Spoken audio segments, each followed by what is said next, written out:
Agradecemos que nos estén acompañando en esta clase en línea. Nuestro tema de hoy es partícipes de la naturaleza divina. ¿Quiénes? La base bíblica está en la segunda carta del apóstol Pedro, en su capítulo 1, versículo 4, por medio de las cuales nos ha dado preciosas y grandísimas promesas para que por ellas llegaseis a ser participantes de la naturaleza divina, habiendo huido de la corrupción que hay en el mundo a causa de la concupiscencia. Y vamos a unir el versículo 3 que vimos la semana pasada, porque el 3 y el 4 tienen una unidad muy completa, y vamos a ver un rápido repaso: el conocimiento de la vida y la piedad. Todas las cosas que pertenecen a la vida y a la piedad nos han sido dadas por su divino poder. Todas las cosas que pertenecen a la vida y a la piedad. Y ahí van implícitos el amor del Padre, que usted conoce el versículo de Juan 3:16, que es el texto de oro de la Biblia. Y eso nos presenta la salvación por medio del Señor Jesucristo. Y en Hechos 4:12 dice: en ningún otro hay salvación, porque no hay otro nombre bajo el cielo dado a los hombres en quien podamos ser salvos. Pero también el Señor Jesús intercede por nosotros. Lo dice en Romanos 8:34 y Hebreos 7:25. El Espíritu Santo que está con nosotros, pero también dice el Señor, en ese momento de salvación dice, y estará en vosotros. En vosotros, el Espíritu Santo, es muy importante, porque ahí empezamos nosotros a tomar las cosas que pertenecen a la piedad, a la vida cristiana, a la vida en Dios. Y el Espíritu Santo también intercede por nosotros. En Romanos 8:26 lo dice. Pero tenemos también la palabra de Dios, ¿sí?, para que nos guíe, para que nos instruya, para seguir conociendo todo lo que Dios tiene para nosotros. Y la conclusión, si usted recuerda, en el tema anterior, es: todo esto nos permite ser enriquecidos. El Señor nos está dando todas las cosas, y eso es una vida rica, próspera y de gran bendición. Entonces, del estudio anterior, el versículo era: por medio de ellas nos ha dado preciosas y grandísimas promesas. Pero en el versículo 4 vamos a hacer dos partes, ¿sí? Ustedes ven el cuadrito verde: para que por ellas llegaseis a ser participantes de la naturaleza divina. De todo lo anterior que vimos, las grandísimas promesas, y por ellas, este es un pronombre ellas, se está refiriendo a las promesas preciosas y grandes de Dios. Por esas promesas, dice, llegaseis a ser participantes de la naturaleza divina. Y la segunda parte es: habiendo huido de la corrupción que hay en el mundo a causa de la concupiscencia. Entonces, vamos a ver qué significa. Miren, si ustedes ven la primera imagen, es una llave para abrir nuestro entendimiento. Si usted escucha una palabra que no entiende, pues entonces, como dijo el Señor Jesús cuando en la parábola del sembrador, van a venir las aves del cielo, van a comer esa semilla y usted se va a quedar sin nada de conocimiento. Por eso es necesario que entendamos esas palabras que a veces creemos que sabemos el significado y las tenemos muy vagas, ¿sí? Entonces vamos a abrir nuestro entendimiento, que Dios nos ayude, que el Espíritu Santo nos ayude a entender qué significa esa palabra de Dios para nosotros. Lo primero en esos significados, porque no nada más es definición, es ver qué significa para mí. Entonces tenemos nosotros, la primera pregunta: ¿cuál es el conocimiento que tenemos de Dios? Ahora estaban unas personas visitándome y me dicen: ¿por qué cree usted que hay tanto mal en la tierra? ¿Es culpa de Dios? Bueno, muchas personas culpan a Dios de muchas cosas, pero ¿cuál es el conocimiento que tenemos de Dios? ¿Qué es lo que Dios quiere para nosotros y provee para nosotros? Todo el bienestar y la bendición que tiene para nosotros, y qué es lo que nosotros hemos causado por nuestra imperfección humana. La palabra conocimiento Y el verbo conocer, ¿sí? Como está en Juan 8:32, significa, fíjense qué hermoso es, conoceréis la verdad y la verdad os hará libres. El conocimiento de la verdad por experiencia personal. La Biblia no es un libro de información. La Biblia toda está escrito para que tengamos una experiencia personal. Y esa experiencia y ese conocimiento tiene un principio. Empezamos a conocer a Dios, pero debe tener un desarrollo. Empezamos a vivir una vida rica en Él y tiene algo que se logra y un logro. Ese conocimiento de Dios tiene que tener un principio, un desarrollo y un logro. Y también ese conocimiento, cuando esa persona acepta en esa experiencia personal, entonces viene en su carácter, en sus decisiones, una irrenunciable entrega a la palabra de Dios. ¿Qué quiere decir? Que me pueden decir otros argumentos, me pueden presentar otros argumentos, pero si no está en la palabra de Dios, pues no las va a aceptar. La palabra de Dios es infalible, es perfecta, antes sea Dios veraz y todo hombre mentiroso. Entonces todo debe estar en la palabra de Dios y cuando nos entregamos a ella, nuestra vida va enriqueciéndose. Y la palabra de Dios es la única fuente del pensamiento cristiano. Tenemos nosotros también piedad, que es las cosas que pertenecen a la vida y a la piedad.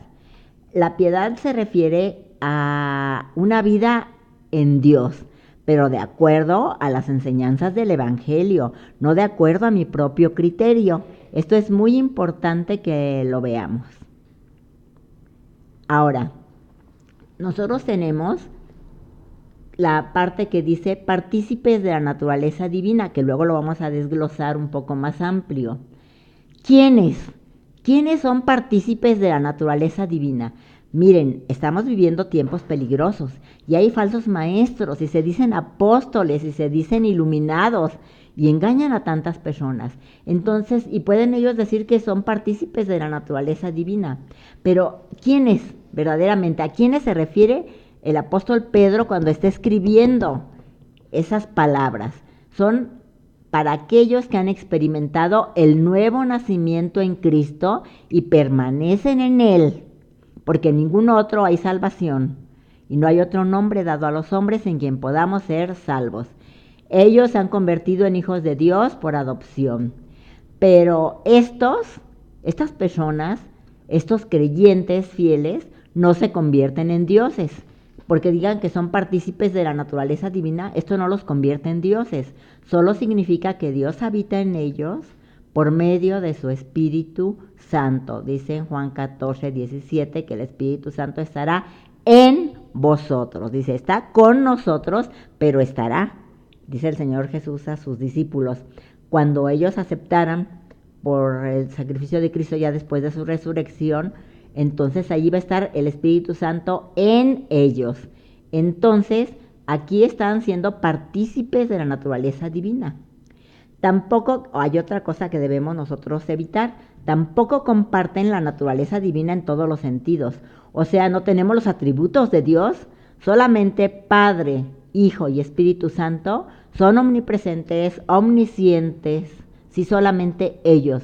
Nadie más tiene estos atributos.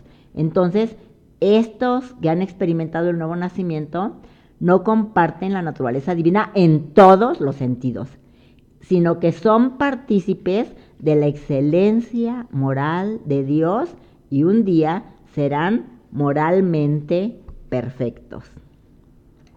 Quiero decirles, y con los significados tenemos también dos palabras, ¿qué es corrupción y qué es concupiscencia? Y dice, habiendo huido de la corrupción del mundo a causa de la concupiscencia. Corrupción está dándonos un significado de un escape exitoso del peligro. ¿Pero cuál peligro? ¿La corrupción es un peligro? Sí, porque implica o lleva a esa persona, sí, que cae en esos lazos, al peligro de muerte eterna. También significa algo que se descompone o se pudre. Dios hizo al ser humano conforme a su imagen y semejanza. Entonces empieza aceptar la corrupción algunas personas. Es una ruina moral. Al ser salvo, el creyente escapa del poder de la corrupción del mundo. ¿Y qué es concupiscencia? Concupiscencia es cuando una persona anhela o codicia específicamente lo prohibido. Es un deseo pervertido. Que estas ideas que estamos viendo, ¿sí?, ya nos den algo importante. Entonces, recapitulando, hay personas que han experimentado la salvación por Cristo. Él es el único y suficiente Salvador y lo aceptan como Salvador y Señor de sus vidas. Y la segunda, que dice, ellos sí se presentan, se dan cuenta que están enredados en la corrupción del mundo, pero ellos piden perdón al Señor, perdón a Dios, y ellos escapan de la corrupción del mundo. En ese momento ya el mundo no tiene que ver nada con ellos, ya no hay nada que atraiga del mundo a estos cristianos verdaderos. Entonces ahora sí, ellos son partícipes, pueden ser partícipes por el conocimiento de las promesas que Dios les ha dado de la naturaleza divina. Y entonces, ¿qué significa entonces llegar a ser partícipe de la naturaleza divina? Aquí tenemos nosotros, dice, para que por ellas llegaseis a ser participantes de la naturaleza divina. Tenemos nosotros aquí una imagen del apóstol Pablo y del apóstol Pedro. Los vamos a tomar como ejemplo. ¿Cómo estos apóstoles entendieron esto? Llegar a ser participantes de la naturaleza divina. Primeramente, su pasado, vean ustedes que lo está quemando. El pasado, lo que fue antes el apóstol Pablo, lo que fue antes el apóstol Pedro, ¿sí? Que decían, se acobardó Pedro, o Pablo era perseguidor de los cristianos. En el momento de encuentro con Cristo son nuevas criaturas. Ellos experimentaron esa nueva vida en Cristo. El pasado entonces quedó atrás. Pero el apóstol Pablo todavía lo entiende y vean ustedes la siguiente imagen, ¿sí? Con Cristo estoy juntamente crucificado. Ya no vivo yo, mas Cristo vive en mí. Gálatas 2:20. Y entonces, ¿qué significa para nosotros? Vean, este joven está leyendo la Escritura y vamos a imaginar que está leyendo el Salmo 119:11, dice, en mi corazón he guardado tus dichos para no pecar contra ti. Vean esa convicción de leer y ver qué es lo que le agrada a Dios y qué no le agrada, ¿sí? Y guardarlo en nuestro corazón, que esas palabras lleguen a nuestra mente, a nuestras emociones y a nuestras acciones. Es lo que significa la palabra corazón en la Biblia. Y al leer nosotros la Biblia, vemos que Dios nos está capacitando con su propia moral, porque toda la Escritura fue inspirada por el Espíritu Santo.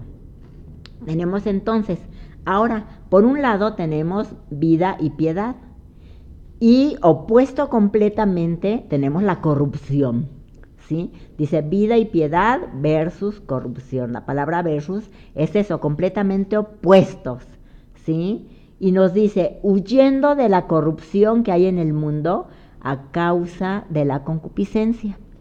Vean ustedes la primera imagen, ustedes conocen desde el momento en que la ven, se trata de José y la esposa de Potifar. Ella estaba insistiéndole a José, duerme conmigo.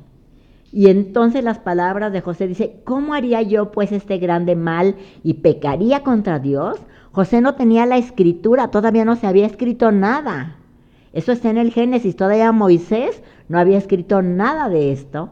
Vean ustedes que la vida de Moisés empieza en Éxodo, ¿sí? Pero él, al conocer a Dios, al haberle transmitido a su padre y toda su familia el conocimiento de Dios, ya sabía lo que le desagradaba a Dios y cómo era una ofensa a Dios y era pecado. Y entonces él huye y es acusado injustamente y usted ya conoce toda la historia.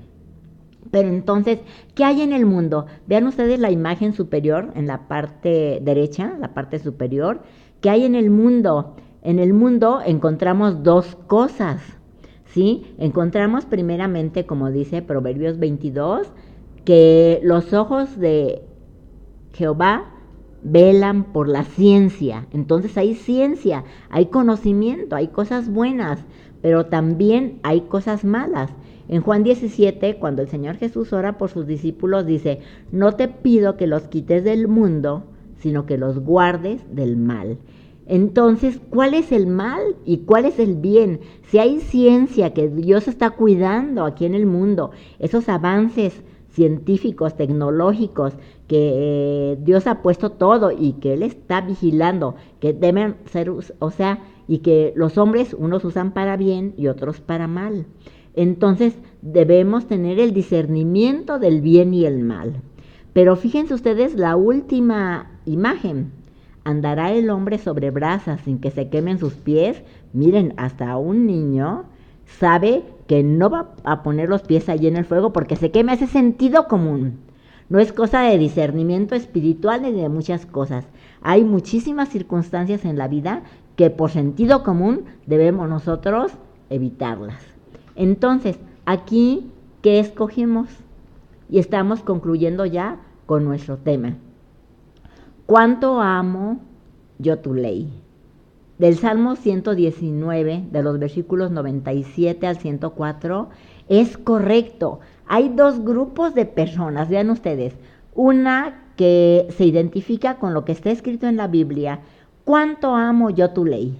Pero a la derecha está otro que le están leyendo la Biblia y no quiere escuchar. Rechaza lo que está leyendo, rechaza la palabra de Dios. Entonces hay dos grupos de personas. Esto el Señor Jesús se refirió a ellas en Juan 3 cuando está hablando con Nicodemo.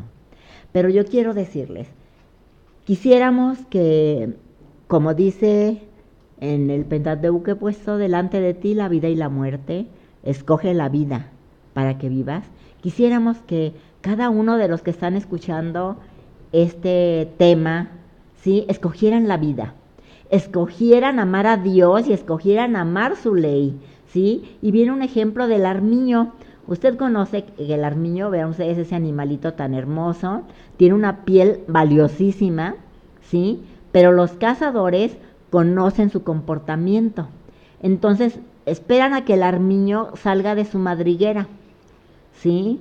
Y ellos, entonces, los cazadores, llenan su cuevita de brea, la llenan de brea. Entonces, cuando regresa el armiño, ¿sí?, y ve su cuevita toda sucia de brea, él, sí, porque así es su naturaleza, dice, se detiene, se hace un bollito, se enreda porque él es larguito, ¿sí?, y se deja agarrar manso, porque entre ensuciarse o morir, prefiere morir.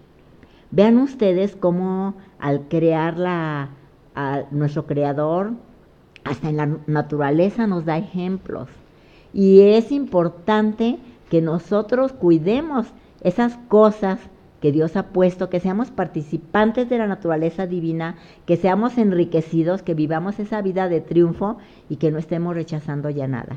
Los invitamos a que acepten el amor de Dios para que goce de estas bendiciones. Deje atrás el pasado, las circunstancias difíciles que está usted viviendo. ¿Y qué quiere decirle ahora a Dios? ¿Quiere presentarle sus circunstancias para que Él obre? Hágalo. El Señor tiene una respuesta para usted. ¿Quiere pedirle perdón porque ha estado rechazando por tanto tiempo su palabra? Hágalo. ¿Queremos amarle más porque posiblemente no sabemos o no le hemos amado como Dios merece? Hágalo. Cada quien lo que tenga en su corazón, esa situación difícil, esa indiferencia que tal vez nos ha llenado por años, todo eso hay que acercarnos delante de Dios y en una oración.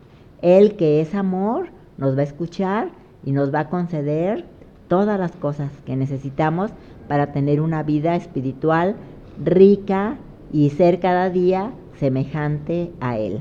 Oremos. Bendito Dios, gracias por tu palabra.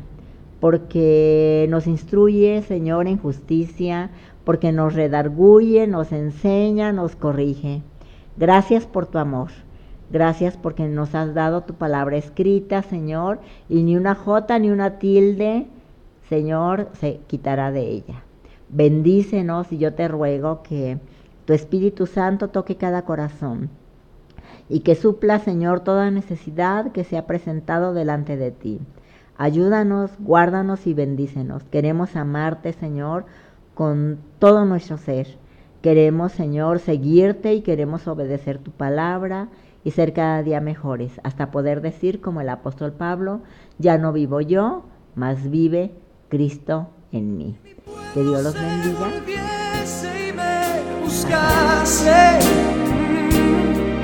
Renovar